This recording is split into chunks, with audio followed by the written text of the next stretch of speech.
Hello and welcome to the ORCA podcast. We are here doing our coverage of Canberra Survivor 1, the third season that we're reviewing in our epic 11-season countdown and review.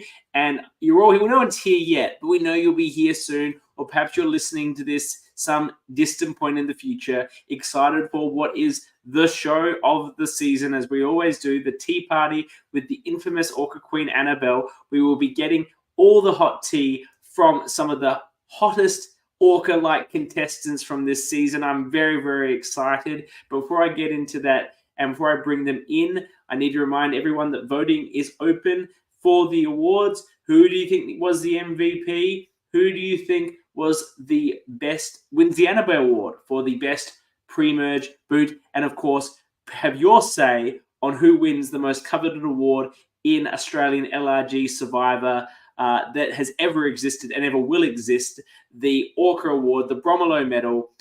Have your say. It doesn't count for much. Our say means a lot more, but have your say. Make sure that you have some skin in the game when we hand out that award. There's a lot of options for this season who can join the illustrious ranks of Ethan, Kevin, was that right?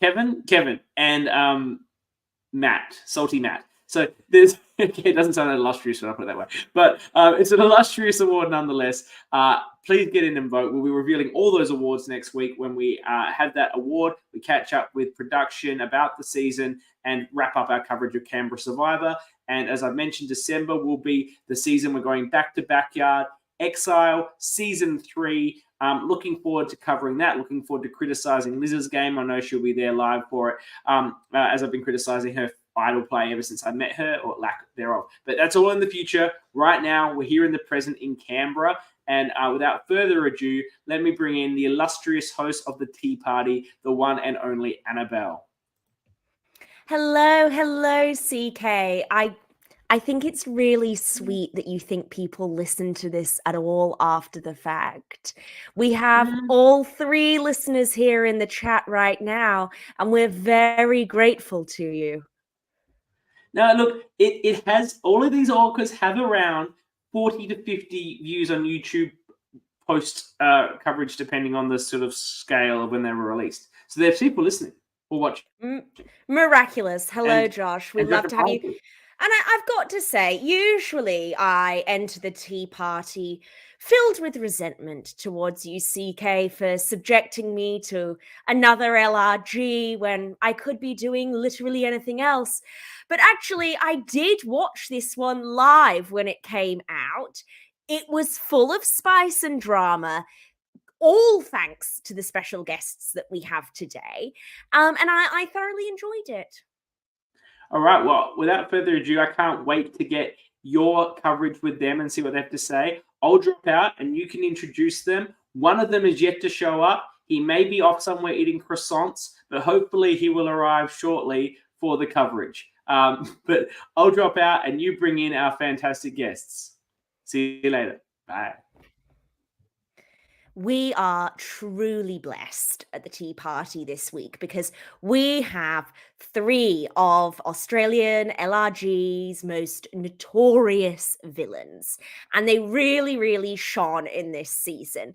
So the first person we're going to welcome, I want you to all give them some special love because he's today's birthday boy. Snaps for Hoppo. Come on in, darling.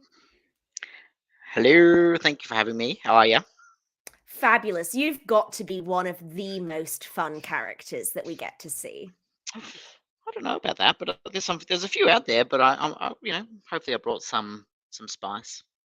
Always, darling. Whether it was in Survivor Canberra or whether it's in an org, we can always count on you to mix things up and cause some drama. I try. Well, our next guest also never shies away from a little bit of backstabbing, from a little bit of drama. She is our nefarious ice queen, Ash. Come on in. Hello. Hello, darling. How are you? I'm great. I'm ready for some interesting stuff. Can't wait for Dom to get here. Let's go. Blow some lights. we are having the Croissant King himself hopefully joining us at some point.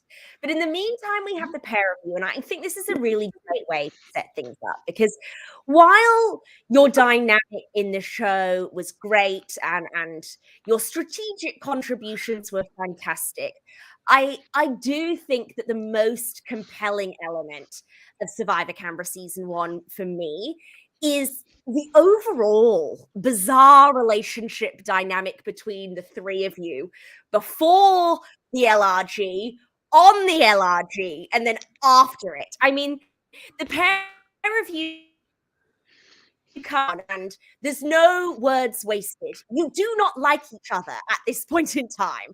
And yet, you work together, you don't target each other for so much of the game. So I want to start off, Ash. What was going on with you and Hoppo? What's the backstory there coming into Survivor Canberra? Oh my god. There is a lot of backstory and it is very extensive history. We used to get like Airbnbs back in the day, hang out all the time. We were like, there was a group of 4 of us who would all just get Airbnbs, come into the city, hang out, and then like whatever. Then there was a falling out within that group. And it just all turned a little bit to shit.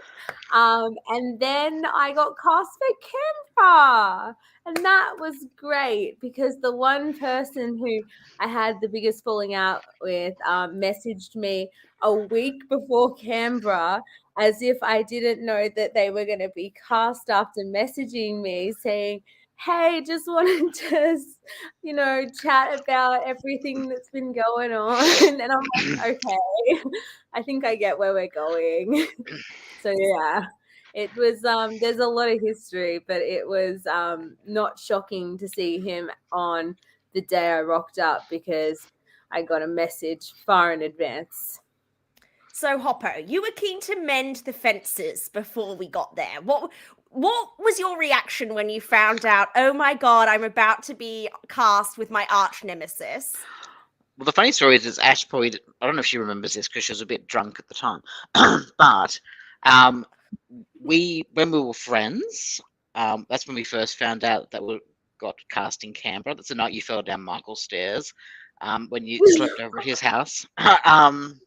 So that's how long, it was like a year in advance, maybe because it got pushed back like 3 times due to COVID. And then we were like, oh my God, we're going to play Canberra together. It's going to be so fun. Fast forward through the bullshit. And then I'm like, oh shit, I've got to play with this girl now. After all that happened, I'm like, hey, how are you going? We're going to Canberra next week. You looking forward to it? But I didn't realize we weren't actually going to be on the same tribe at the start, but a girl posted on Facebook saying, hey, I've got a sore stomach, I'm not coming tomorrow. And then all of a sudden, Ash was then put into the red tribe. So when I found out we're in the same tribe together, then, yeah, I was, bricks were coming out. Like, I was shitting bricks. I mean, it doesn't get much worse than that. We've had awkward exes on the same tribe. We've had all sorts, but someone you've just had a recent major falling out with, spicy, and I'm living for it. So, Ash, you never actually targeted Hoppo throughout the game and seemed to shut his name down a few times. Was this something that did at any point you guys kind of agree to this, or what was your strategic relationship with Hoppo in your mind in the game? I can't even I don't even know what happened. I think I just forgot that he existed for a little while. On the first point that I could vote him, there was no point voting him because, besides a few stray votes, the vote was pretty clear. Everything after that, he was off my tribe, didn't have to worry about him, I think. And then, it came to merge and I was just there was 2 points that I could have voted for him, I'm pretty sure, before he got me. And both of those points, it was clear cut that Keegan was a problem. And Dom versus Charlene, was its own thing. So it's I have no control at the merge vote by trying to push for Hoppo because, he hasn't proved he's a massive snake yet. And then the vote after that, it's yeah, Brad and Keegan could vote Hoppo with me, but that only puts me in more trouble. yeah, so I don't know, I just forgot about him a little bit, and then somehow we ended up at final 6 together. Yeah, 6. See, Hoppo, I love you, count you as one of my friends. I don't buy that story from Ash at all, because you're not someone who's ever floated under the radar or been forgettable a day in your life. From your perspective, how are you strategically navigating having a nemesis on your tribe in your game? When I found out we were on the same tribe together, because we had also recently played a trial together in back in Mordialec Day, the Mordialec trial. I knew how she sort of played, like she played like the ditzy dumb country girl. Oh, Um, yeah. So the first thing I made sure of is that I put that across to a few people, that she will come across as ditzy dumb and doesn't know anything. Especially I told that to Carlene. It may have been her undoing, I don't know, but it just helped in a way, because literally like in the first hour she was like, I can't remember your name, is it Car, and Lean, and she's doing all this, dumb ditzy stuff. So I thought this worked out well for me. Like, I planted that little seed at the start just to make sure that they know that they can trust me more than they should trust her. So, but I didn't go in the game thinking I'm going to vote her out, because I know that we are, unfortunately, sometimes similar in ways that we play. We're not the nicest people when it comes to these games, and we'll pretty much, stab our grandmother if we had to sort of win. So I knew that she was going to be an issue, but I thought from the beginning that maybe she might need me a little bit. So that's why I didn't push it too hard too soon. It's interesting you say that, Hoppo, because is it fair to say that you both, regardless of whether or not the other contestants were completely aware of this, you both came into the game with a bit of a reputation from other orgs and maybe day events for both being people who are your absolute best friend to your face in the game, and then absolutely eviscerating you in the confessionals, and poised and ready to stab your back the moment that it suits them? Is that something that you were worried about, Ash, in the game, or are you pretty confident that it was really just Hoppo who had you pegged? I'm pretty sure, like, once I figured out, like, I knew Keegan, Emily, Hoppo, Rosemary, quite a few people. So I was like, yeah, I'm screwed. This is not like a place where I feel like I'm gonna get away with playing the same game I played in at like trials and whatnot. So I mean, and Colleen was not making it very like unobvious that she was like not in love with me. So I was like, okay, well, she's talking to Hopper a lot. Keegan was just not really having a bar of any of it either. So I was like, I didn't feel very comfortable going into the game knowing as many people as I did, because I do play or did play in my first game a bit of a character of the ditzy knows nothing kind of person. And what about you, Hoppo, knowing so many of the people beforehand and your reputation preceding you?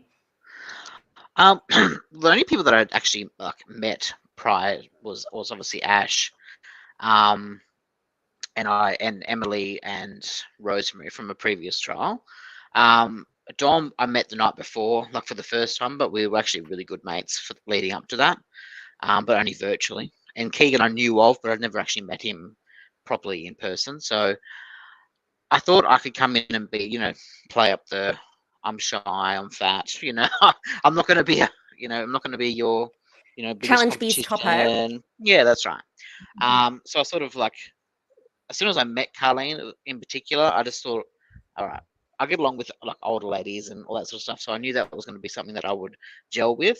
And the younger ones, I thought, I'm probably not going to have as much in common. So that's why I leaned more towards Keegan and Carlene, which were a strong duo, or pretty much straight away. I've just got you're both such compelling characters to watch as well. And getting to have you both on the same season was so much fun.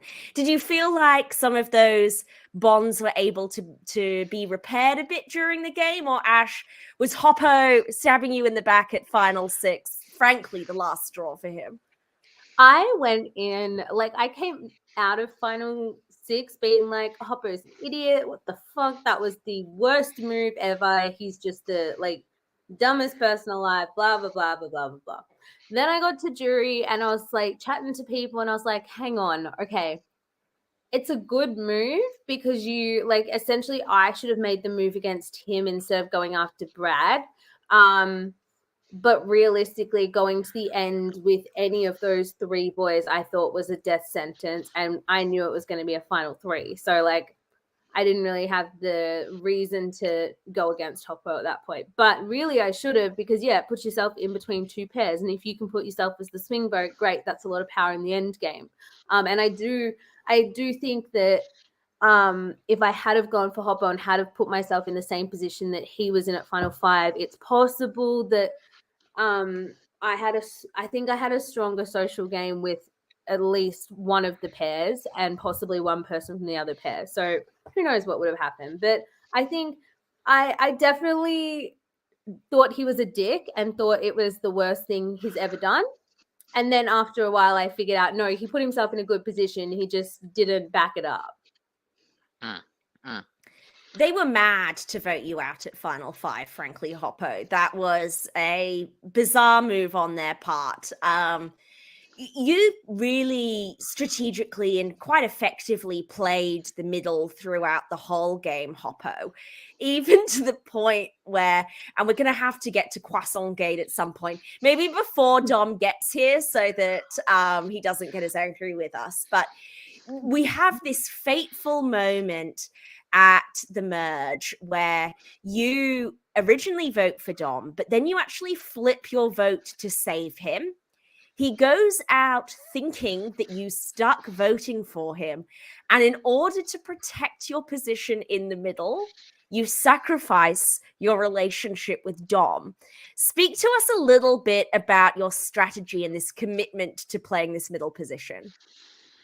So coming into the merge, I knew I wanted to talk to the 2 bigger the boys like Brad and Jeremy, and try and, I think we all had the similar idea. Let's get under their wing and see how far it can take us. So I made some promises straight up to them, and they had made mention a couple of times of that Dom wasn't involved in certain vote outs, so it didn't seem like he was part of their alliance at all.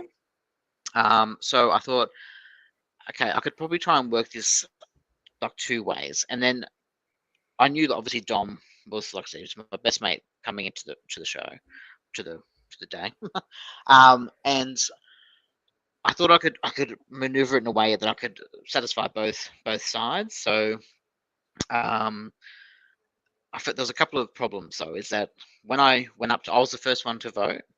And so when I decided I was going to vote for Dom in the first vote, it was raining and the parchment was wet. And Dom was the second person to vote. So when he went up there, he saw his name on the parchment paper and knew that it was me that voted for him. So that sort of stuffed me at the start. I wasn't there for the shirt gate and the whole thing because I was up re-voting. So I missed what was happening there. So I thought, okay, I can vote for Charlene and she'll go, and therefore I can play with Dom further and say, hey, I just did it to try and satisfy 2 sides, and you're actually my ally.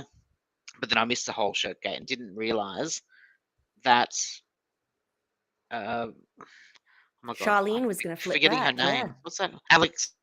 I forgot Alex had flipped her. I didn't realize that she was flipping her vote, and so it just ruined it. So then I was stuck with Charlene, knowing that I voted for her in the revote. As much as I tried to push that it was probably Ashley after the Carlene vote out. But yeah, it was a mess. Let's face it, it was a mess. So I'm blaming weather. Mother Nature ruined it for me, unfortunately. we all blame Mother Nature. What's she done for us recently? She's a bitch. Yeah, exactly. Ash, you're really good at building quite strong relationships really quickly. What was your strategy going into the merge? I think my ability to build strong relationships in the pre-merge kind of sets me up to play with those relationships a bit in the post-merge. So it's like once I got to the merge, I mean, I feel like the format of the game, if Isaac was there, would have been a lot better. But because Isaac ditched for his party, I think it made it feel very fast. Because we had like a tribal, double tribal, and final six, I think, and that was my merge. So it was like going in, I was like, okay, I just need to keep good with somebody from the blue side, because if there's a chance to flip on the reds when they become too much of a threat, then I could. But also, like, the blues are still going to be seen as a threat because, like, we were surrounded by fucking threats in that game. So I was like trying to navigate those people and put myself in a middle position. But yeah, it's really hard when we went from a merged tribal to a double tribal where it was 2 tribes of 4. And I think it would have been a lot easier if Isaac was there to make it a little more balanced. But yeah, mine was just trying to be in the middle, try and stay out of the firing line for as long as I could and keep some sort of power on both sides. I'm so glad you brought this up, Ash, because this was one of the top things that I needed us to unpack tonight. So, Isaac does not turn up to day 2. He's made the merge, but 0 fucks are given. Now, according to the storytelling of the show, Isaac was feeling sick. We're in COVID era. I know, rest in peace. He didn't want to compromise the rest of the cast. However, rumor has it, everyone, I know, scandalous, Isaac actually had a big party and was too hungover and didn't want to come. So, Hoppo, what's the true story? We all love heroin, and had he gone out selflessly, I mean, bless you, but no. It was an engagement party that night, and I believe he was sick. So, I mean, that was what I heard. So I'm sticking with that story. Ash, you believe it was a hangover? I think it was a hangover. I think he was just like I think he came because he's friends with Aston, and he came for that reason. And yeah, I don't think he really cared. Yeah.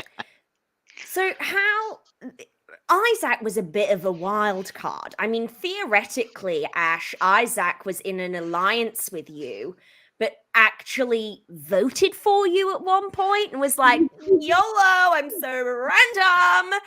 What on earth was going on with his game, Ash? I don't know what Isaac was on. Heroin, according to Hoppo. Yeah, I think he was just like so no idea what Survivor really was at times. And I thought, like, for most of the people who were playing, I thought people like that are acting. Like, there's no way you come along and sign up for this if you're not a fan of the show. But there are actually genuinely some people who were just really good friends of Dan and Liv and all like these other people who were connected to the cast somehow that had no idea. So I was under the impression that he was acting for a little bit, but it was fine. I could figure him out and try and fix things. But like I just actually think he didn't really know Survivor as well as others. I mean, to be fair, Red Team had 2, no disrespect to them, but 2 dupes. Like, we had Isaac and Laura, like, sadly waste of space, but they're lovely people. But it's just like, really? This is what we've got? Like, one bows out because she's got a headache and the other one is drunk. So, perfect Red tribe. Sums us up. I mean, we are the red flag tribe. Yeah. Yes. We've seen drunk people go all the way to the final 3 in backyard number 1, which I have seen now. So, look, it's not, apparently it doesn't count you out. Well, Ash, I'm interested then. So, Isaac, no idea what he's doing. Votes for you, but you still think it would have been a game changer for the positive for you if he had been there in the merge? I think Isaac is someone who would probably, as the game goes on, I don't know if he would have clicked or like started to get what was happening a bit more, or if he would have listened to anybody. But I just think it would have been a game changer for the amount of time that I would have had to maneuver myself into the middle, and it would have created a whole extra, like maybe a whole extra round of social gaming and working with different people to solidify the bond. So it's not necessarily having Isaac there that I care about. It's more so just having that extra round placed in the game with more time to socialize, strategize, all of those things. And to Ash's advantage, she does it really well. Yeah. Like, she can get people to trust her. She can build those relationships a lot quicker than I. So yes, at the end of the day, we both were playing a similar game, but her social game was, it was way up there. How what was your strategy for navigating around the duds, Hoppo? Get them out before me. For me, they weren't relevant to my game. So I mean, if just get them out of the way and make more room for me to come through. But I mean, actually, with Isaac, like, I think she would have had a really good follower number with her, because I think they clicked early on. So had he stayed in the game, I think Ash would have had that extra number on her side, which would have helped her game a lot more as well. The thing, and as Ash said, it was very quick. That second day went very quick because we're down to 9 people straight away. Then we had the double. Like, it was just so much more quicker that you had to try and build those. That's when the trust, or the lack of trust is there, because you can't then have enough time to build those relationships. So with Isaac, or an extra number there, it could have made a difference. Yeah. Awesome. Now, team, we are truly blessed because the king himself has arrived. He's ready to bless us with his present. Dom, come on in.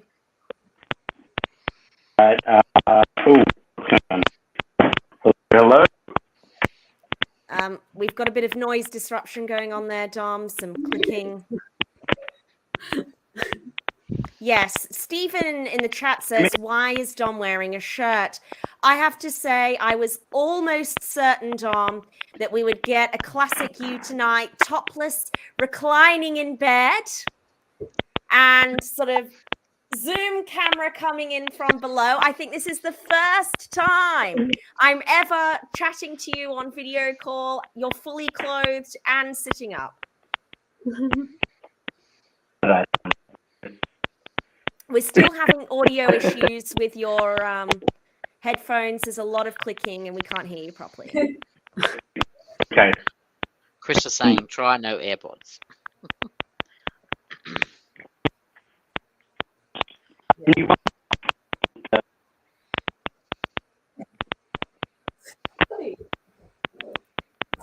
Yes, Dom is always like this in Zoom calls. It's amazing. If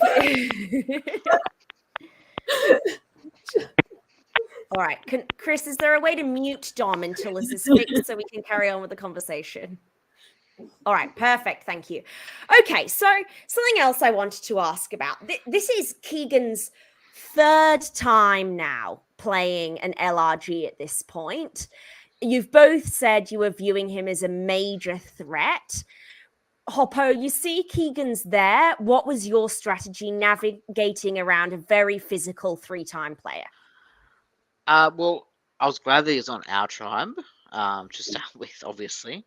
So that helped us. But I knew that as soon as the opportunity arose come merge, he's not someone that you want to keep around for a long time. There was that the swap pre-merge when he He deliberately lost the challenge to get rid of one of the blues, which I thought was, very good strategic move. But seeing that he's willing to do that pre-merge to because the thing with Keegan, he's not only a physical threat, he's so strategic, very good at all three. So I knew that if he was willing to do that pre-merge, then when it comes to merge, he needs to go sooner than later. And it was just a perfect opportunity for me and Ash when we got teamed up in the 2 lots of 4 and we didn't win, or he didn't win individual immunity. There was no question that he was going to be the first one to get the chop. Yeah, Ash, what was your attitude? I think Keegan's not someone who was ever, I think, going to work with me. So I didn't really, and when I saw him and Carleen bonding and then Hopper, feeding them whatever he was feeding them at that time, I was like, Keegan's just not going to do much for me. So I didn't care. Like, I'm pretty sure, if my memory doesn't fool me, Ben and I, and maybe even Charlene, had some conversations about how much of a threat he was pre-merge before swap. And then after merge, it was like, as soon as he's not immune, he's going down. I think, in fact, that challenge, we may have all copied each other to our downfall, and because we didn't want Keegan to get the immunity. So we just copied Keegan, and even when Keegan got it wrong, we all got it wrong. Ben won, great, but still, like, Keegan wasn't immune. So we all went out, I'm pretty sure, and afterwards gave each other a bit of a look because we'd just fucked our own immunity chances to get out Keegan. All right, perfect. He's back. We're excited. Welcome, Dom. Did you have any kind of response to seeing Keegan come back for the 3rd time? I didn't, because I didn't recognize him. Because I think in all of my profile pictures, he'd been clean shaven. No, he was. I'm trying to think. He definitely had different facial hair. I think it was clean shaven for the game, but then I recognized him in a beard, I think from Melbourne and just in the community, as you sort of see. So I did not, and it wasn't until, goodness, like merge, and I'm like, clocked it like, oh my God, it's Keegan. It's, the Keegan from Backyard and Melbourne. I personally love pretending not to recognize someone who's, a big name there, just to like manage that threat level for them, Obsessed.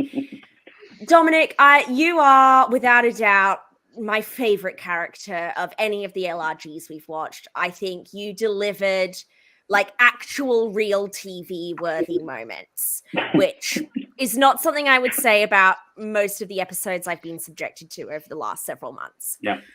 And you were my second favorite person from the Traders 2 that I've met. So go F yourself. Talk to me. You had a very difficult pre-merge. Oh my God. Left out of votes. What was going? Talk me through that experience. What was going through your head? I think it was such a whirlwind, especially because our camp area was small. I'm not sure if you see that on the thing. That is, it was basically like a little patch where we put our tarp, put our materials, and like a little bit down the way where there was the water well. So there just wasn't much room to chat.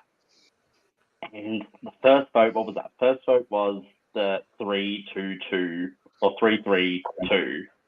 I was pushing for Jeremy, and that was what a couple of people were pushing because Janine indicated that she had known Jeremy before the game, indicating that they had a game night of some kind before the game. And I think a couple of us looked at him like, well, one of those two has to go. And I think there was that sort of thing of we don't want to be just typical vote off the old lady. We don't know what the challenges would look like. So I think it was just sort of like, and I think there was a little bit of even playful banter of, oh, he looks like Tyson with long hair. Tyson won. He could win. Let's do him. And then 3-2-2 was such a crazy vote. I think I was the one who first mentioned pushing like look, let's just get rid of Emily. She is the idol. We're not doing Brock. First boot. And the second vote, that was, us intending to do Alex because she wanted to leave, and she told me quietly in that second challenge, like, I think I want to go. And then she finds the idol. That whole drama happens, and then Janine just becomes the easy target. Not out of just being like the old lady, but just out of like she had a weird demeanor in camp. Like I remember in that first vote, she came up to me in like a really weird and obvious way of, so Dom, what are you gonna do for the vote? Like it's just like in a weird way, and I just got my alarm bells about it. Like, how the hell are you socially operating like that? And then that third vote, which was the double eviction round, like it was Aston versus Rose, and I think everyone was. I think we were trying to get Brad and Jeremy on board to do Rose. They eventually don't go our way. I think Brad has told me after the game, like, I wish I could have told you if he wanted to do Aston, we could see where it was going, where he would just fucking dominate the game. And so that was the pre-merge from my perspective, or the pre-swap anyway. Yeah, this is what I want to understand. So the real beef between Alex and Dom, Josh is asking. I mean, I think we're all four of us are villains here. I think we can all agree that the real villain of this iconic vote out was Alex. What the hell? Yeah. Here is Dom delivering. He read the assignment. This isn't a trial. We are creating this as a product for people to watch and consume. Okay? Dom realizes that he's being blindsided. This is just a recap for our audience because Benjamin Snyder doesn't watch. Dom realizes he's been blindsided, backstabbed potentially by some of his in real life friends. He looks like he's about to do a recreation for us. Rips off his shirt in rage. It's very much I'm hiding in shame. Don't be ashamed. Do not take this moment back, Dom. This is the best thing, frankly, you've ever delivered. Okay? I almost forgive you for your homophobic votes against me and other orgs. And rather than standing I have my pronouns. I'm not homophobic. Yeah, where are they? We love it. Rather than standing up and clapping, which was the only socially acceptable way to respond to this moment, Alex is horrified. This is the most disgusting thing she's ever seen in her life. This display of raw machismo and sex appeal, she cannot stomach it. So I think what we all want to know, Dom, was there something else going on with Alex? Had you fallen out prior to this moment? Because it's her flip that seals your fate. Like, I honestly don't know. She voted for me on the first one even. And I think I always got the vibe that she just has an issue with me, whatever. Frankly, I don't want to make it too personal, but in the context of the game, in the context of that weekend, she has no taste, no enthusiasm to be there, just dull, just dull and boring. And again, like, lovely person outside of it. I will not take that away from her or anyone. I'm not going to speak that personally about her. But bloody fucking hell, and then you quit the next round? Like, come on. That must have been hard to swallow. You've just been voted out by this person who's already told you they want to quit, and now they actually quit after ending your life in the game. Like I understand. Like, we're a different breed. We're all a bit nutty. We love these Survivor and these types of shows in a whole. And she's just there because Dan's friend, Dan thought should be a good casting, and I'm just like, okay, you don't know what you've had, and you just throw it away. Like, this is like a tiny version of my dream, like several of other people's dreams, and you just want to throw it away and quit, and then you want to just have a beef with me for even, okay, fine, you can say that my boot moment was like, you can have your opinions about that. iconic. That's It's the only like acceptable day opinion. one, hour one, whatever. It's just And like, you see my hand, it's just Go away. For Snyder's benefit, it only gets better. So the shirt comes off, and we won't dwell on it. Dom said he doesn't want to cover this in detail. But Dom then steals the croissants that have gone to the merged tribe as part of the feasts. They're his croissants now. I think this could have been what pushed Alex over the edge and the real reason she ended up quitting. She wasn't going to get the merge feast. What do you think, Hoppo? Look, they got their croissants back anyway. That was me shamelessly like, you know what, I'm just going all in on that moment. Like the shirt thing was just like, do they think that I have an idol? Because I even think I saw Brad mouthing, like that's, pretty easy name to mouth read. And he didn't vote for me in the end, but he was still pushing my name. And it's like, well, why? Like there was that sort of like, why? What's going on? What do you want me to do? Like it's not that I have an idol. Like why are you throwing my name out, Brad? And it was just sort of, I don't know, like the parody getting to the best of me in that moment. So I don't think Brad was your name though, Dom. I distinctly remember him saying, or maybe it might have been like this sort of mouth read confirmation, but he isn't going my way. But I distinctly remember that. Like, just even, I don't know. I don't think he was maybe he wasn't pushing it. And again, lovely guy. He's playing the game. I before the game, I didn't know him from a hole in the wall. After the game, lovely, awesome. Had banter with him. Not a bad word to say, except for potentially maybe throw my name out in one instance. Give us your take, Ash.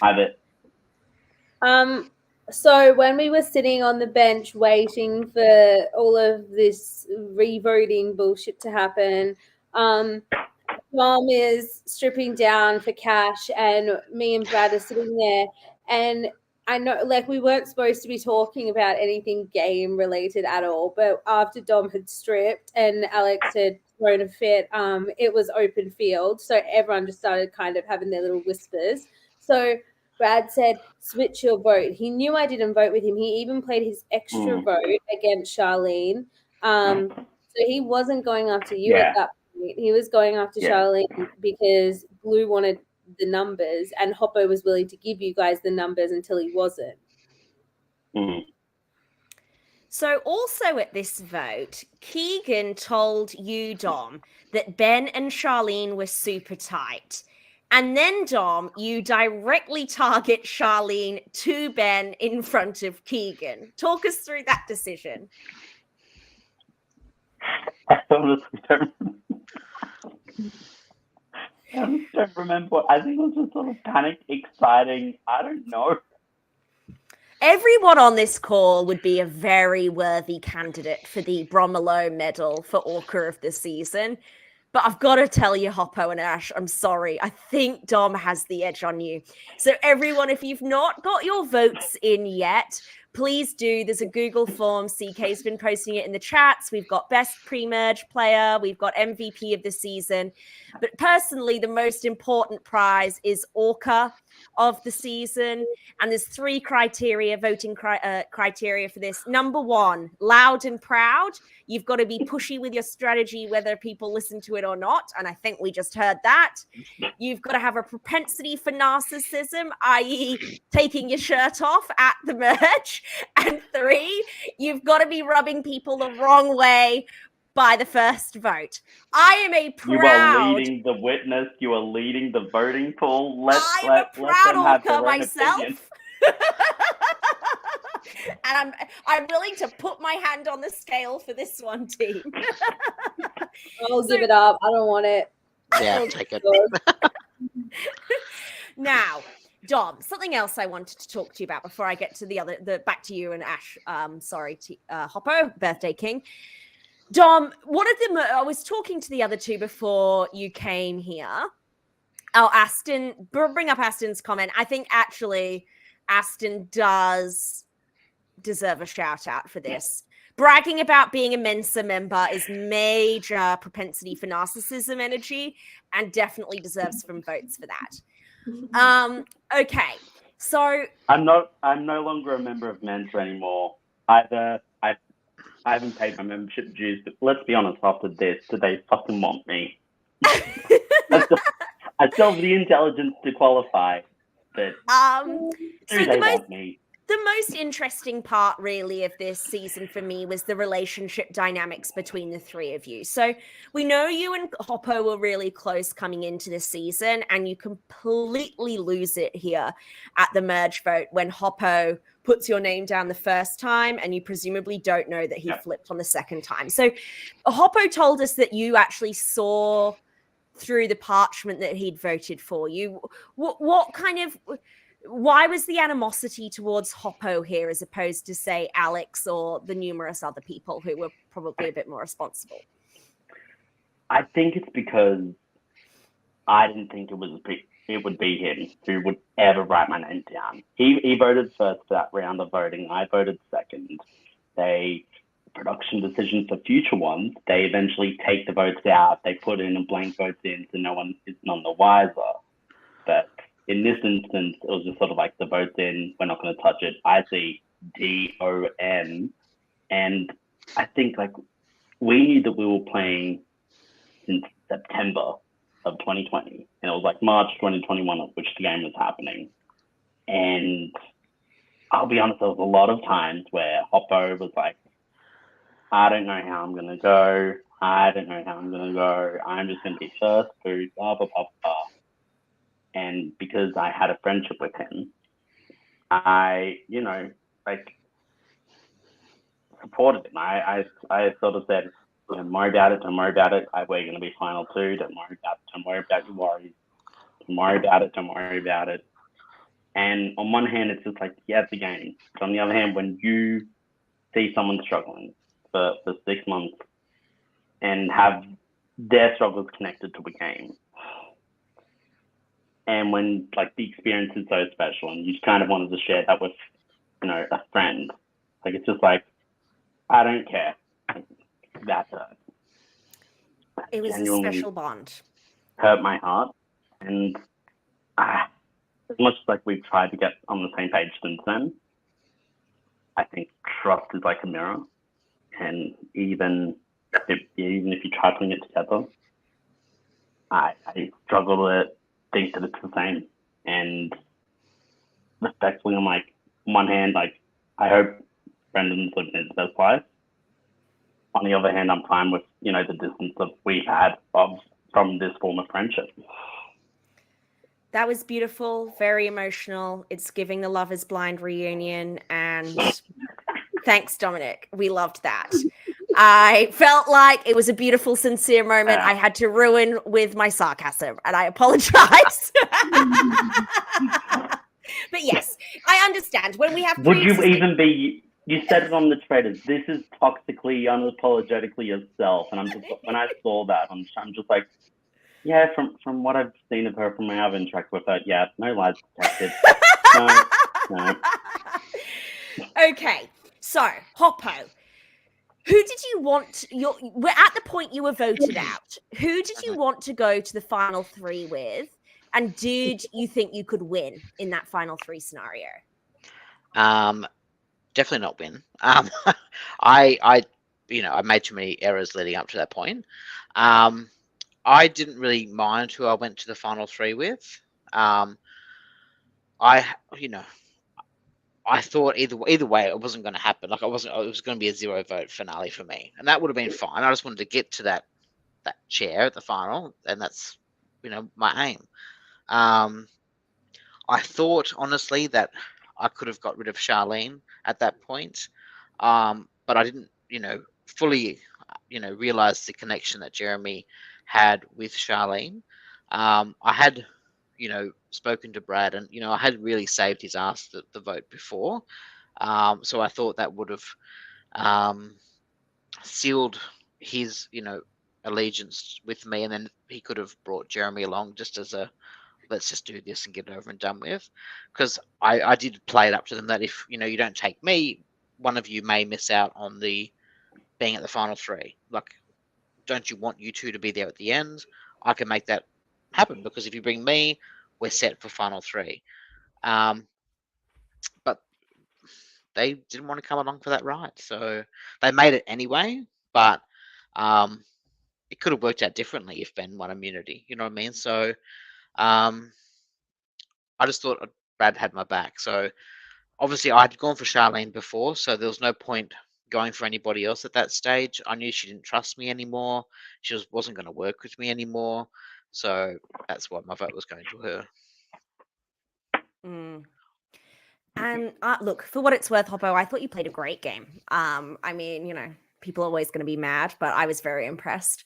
Ash, what about you? In your mind, who did you want to go to the final 3 with? And do you think you could have beaten them? I think at the time I was like, the only people I can go to the end with and win against were sitting with me not on that reward. So like Hoppo and Charlene, I was like, it has to be us 3 in the final 3 or I'm done. Those boys are like, 2 of them have a really great story in Jeremy and Brad, both coming from the bottom of Blue, going to so many tribal councils, all that crap. It was like they're going to win regardless, hands down. Ben was an emerging challenge beast.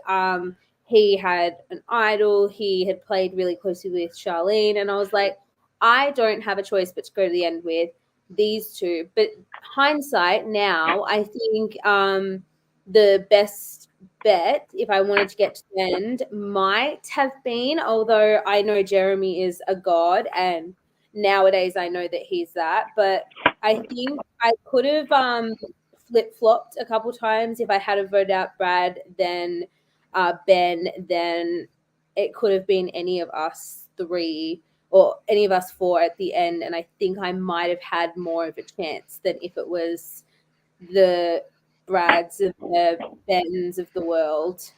But yeah. Yes, Aston. Ash, I've seen Ash play. She's practically sociopathic. I completely back that. Hoppo, what do you think were your best and worst moves? Oh, I'm going to take it, even if people have mixed feelings about it. Obviously Ash was a good idea at that point. Because I honestly did think that one of us were going to take the other out. I just couldn't trust her, and I'm sure she didn't trust me that much either. Like she said, she probably didn't realize I was there. But I mean, I just thought, here's my chance to take her out. To take her out now. So I think that was a good move on my behalf, because I thought that I honestly had the 2 boys. In that final 5, I thought that they definitely would have taken me to the 3. But I thought if Ashley was there, they would take her. They would probably take her over me. Say if something happened and say Charlene or Brad went and it was down to, and me and Ash were still there at 5, I thought they will take Ashley over me. So yeah, that makes sense.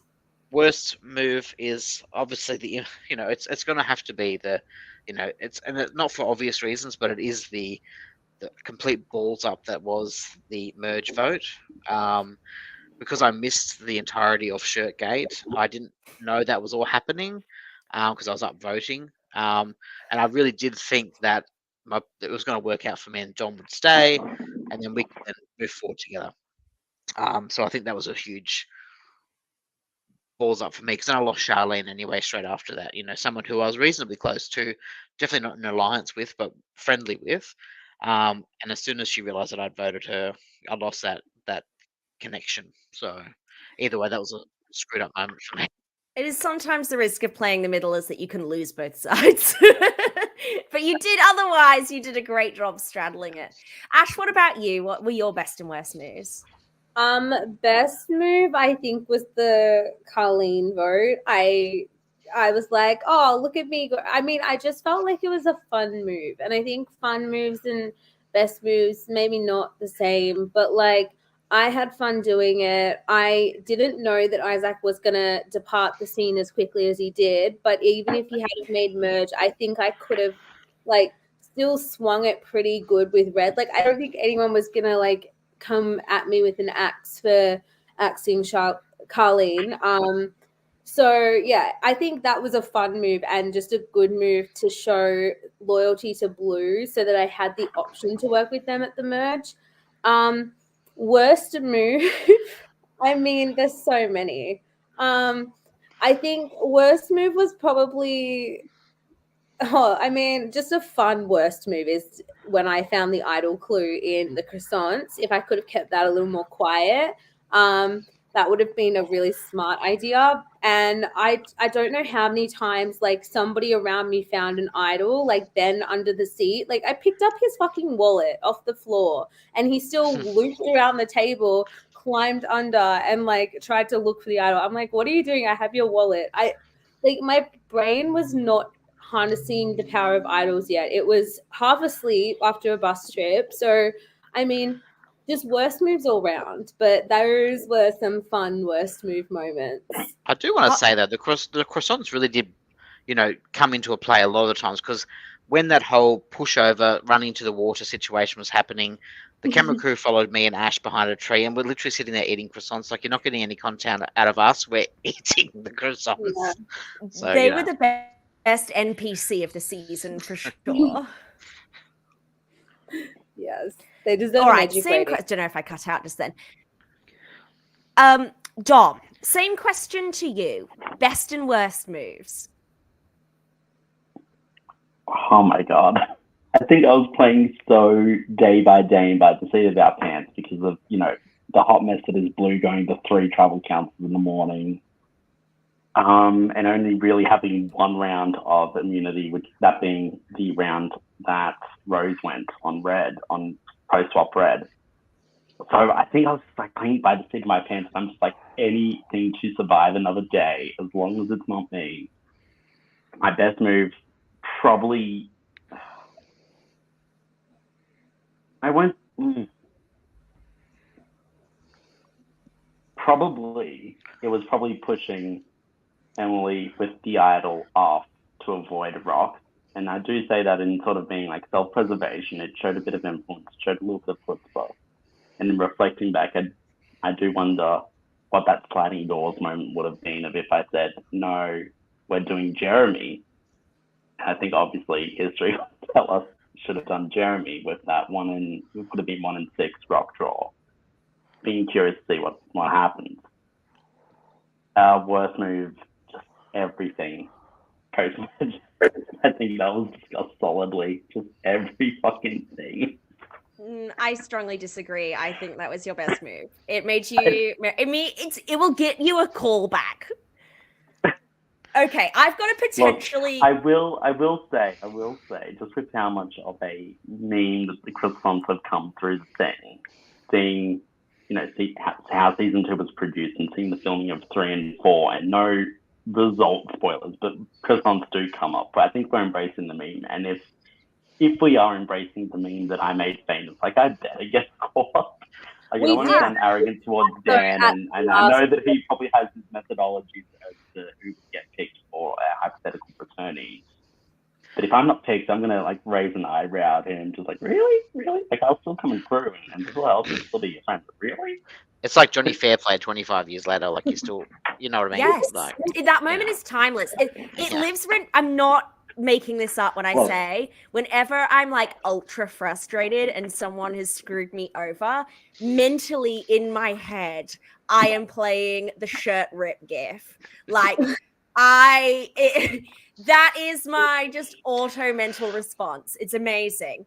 Okay, I've got a potentially contentious question throwing into this very tense relationship mix, but we're going to put it out there anyway. Now, we had a Ghost Island style final 3 here where both of the guys tied and Charlene had to pick who the winner was. All right? Right now, we are here. This is the final 3. We're at final tribal, okay?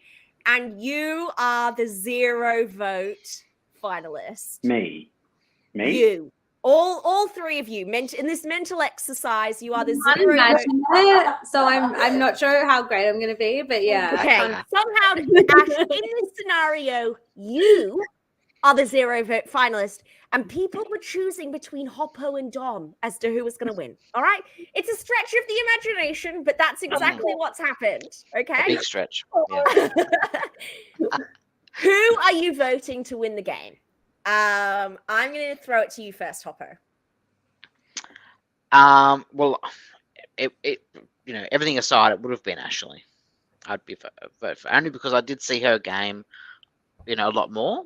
And I think, you know, her social side just, you know, blew everyone away. I think she was just so good at connecting with people. All right, Dom, will go to you next because I suspect I know where this one's going. I would have asked the question, and depending on what happens, it would depend my vote. If I didn't have a question, if it was just sort of like, hey, here's the pen, here's the paper, vote Ash. All right. I'm just you saying, Ash persuadable. if you asked the question like he asked Charlene, I would not be answering, and he would not be voting for me. No, I it would would have sacrifice been my towards vote just the. to It would throw have it been back towards in the your other face, Dom. option. It would have been towards the other option, and let's just say Sue Hawk would have All right, been Ash, what about hanging you? by comparison.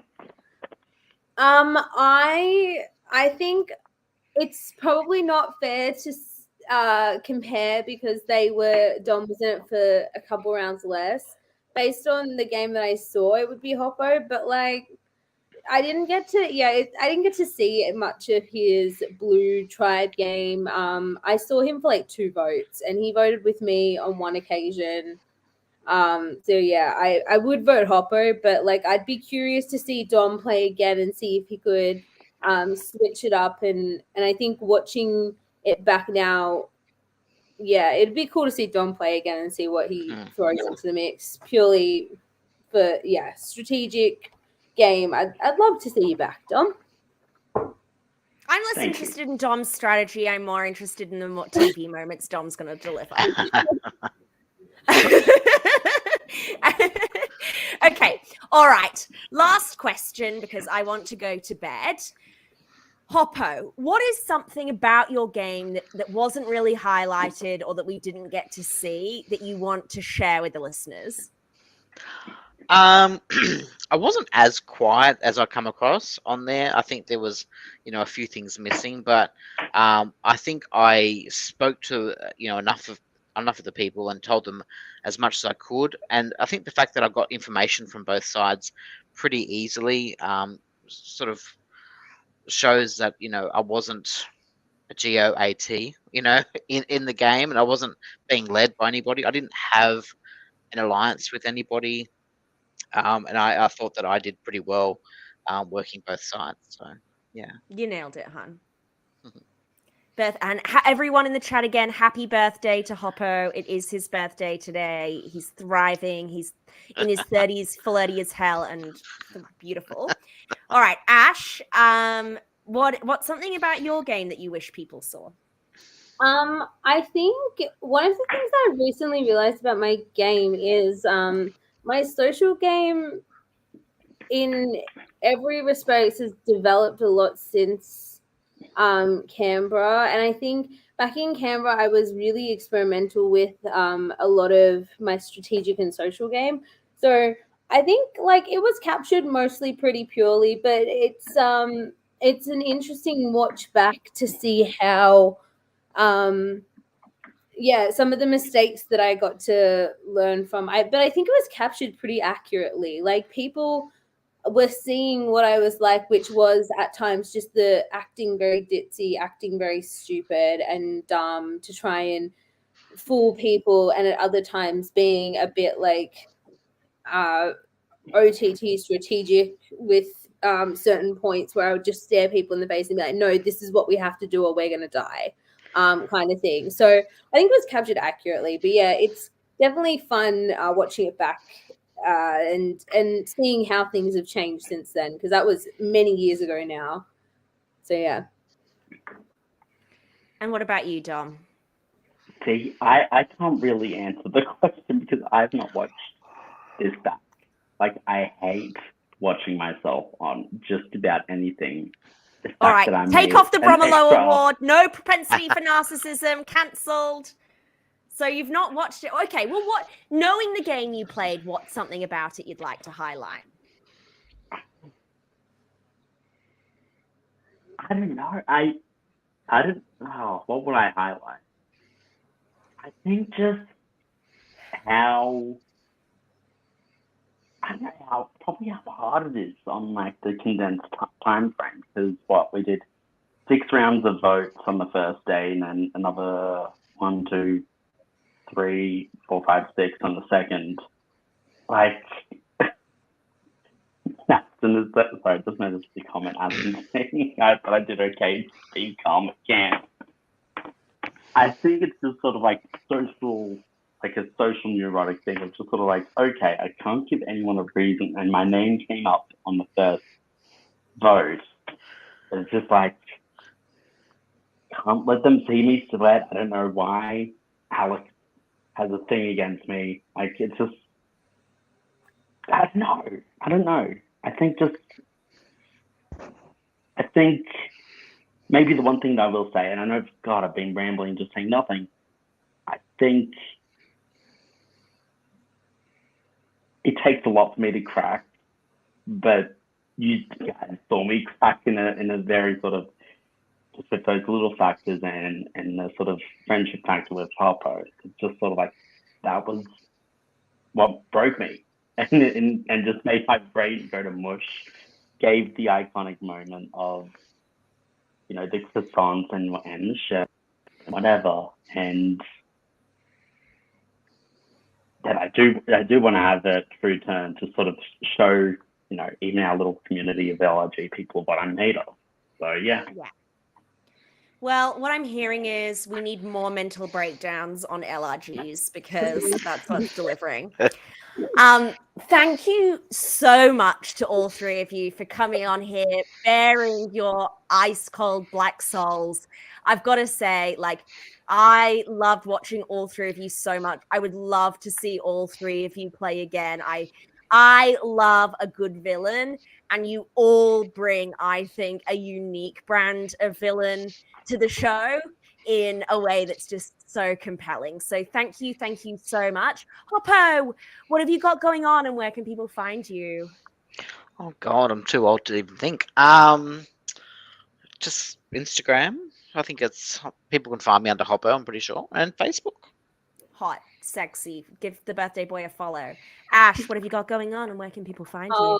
Like all of the things. Go at me on Be Real. Actually, that's struggling at the moment. I think my name's Real Life Ashley is still on like all of my social media, but Be Real is on Struggle Street. So please add me on Be Real. Yep, get her Be Real popping. I'm too old to know what Be Real is. I don't even know what Be Real is. Oh no. Oh, it's stupid. I think I got it. And it always buzzes when I'm in the bathroom. I think there's a conspiracy with Be Real just wanting to see me in the bathroom. Tom, don't add me on Be Real. I don't let them have it. I don't take any photos. It's just like, really? Again, I'm not taking shit. And little, hey, take a photo of yourself, Be Real stuff. All right, well, Dom, come on, give us the handle for your OnlyFans. Where can people like and subscribe? Don't have an OnlyFans, won't be one of those people yet. Probably until I There's plenty of time. I don't know. But, I'm on Instagram at that Dom guy. That's just, and I have nothing really going on until eventually also, hopefully, maybe. That's a lie. Dom has amazing holiday pics. Give him a follow as well. Everyone can find me on Instagram at Twitter at Annabel CE. You can also follow my Traders Canada podcast on Babes on the Brink. And we are doing a wrap up on The Amazing Race Australia Celebrity Edition, doing a deep dive into Harry and Teddy's Too Hot to Handle and Love Island seasons, respectively. Thank you, everyone, for joining us on the Tea Party. Coming up next, 2 podcasts on 1 LRG season is never enough. So please join us next time, where CK is going to be talking to Dan, I presume, about some of the behind the scenes information on Survivor Camera Season 1. And we will also be announcing the winners of the Survivor Canberra Season 1 awards. So if you haven't voted yet, get in there, give some votes, give some love to these three because they carry everything. They are fabulous. We love you all, and we'll see you next time for Backyard Season 3. Yeah. See ya.